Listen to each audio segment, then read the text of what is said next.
Ang mabuting balita mula sa langit sa araw na ito. Aleluya, aleluya.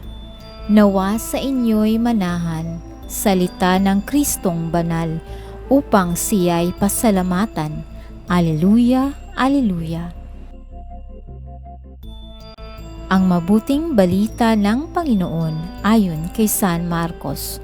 Pinupuri ka namin, Panginoong Hesukristo.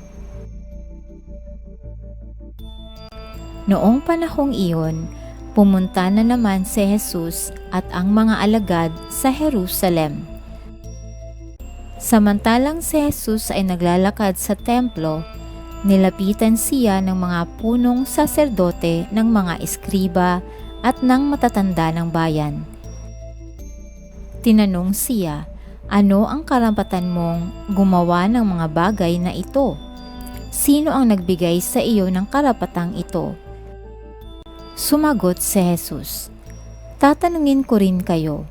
Pag sinagot ninyo ako, saka ko naman sasabihin sa inyo kung ano ang karapatan kong gumawa ng mga bagay na ito. Kanino nagmula ang karapatan ni Juan upang magbinyag? Sa Diyos ba o sa tao?"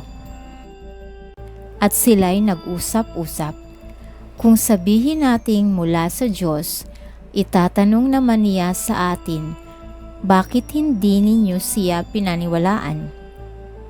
Ngunit kung sabihin nating mula sa tao, natatakot naman sila at baka kung ano ang gawin sa kanila ng mga tao, sapagkat kinikilala ng lahat na si Juan ay isang propeta. Kaya't sumagot sila kay Jesus, "Hindi namin alam."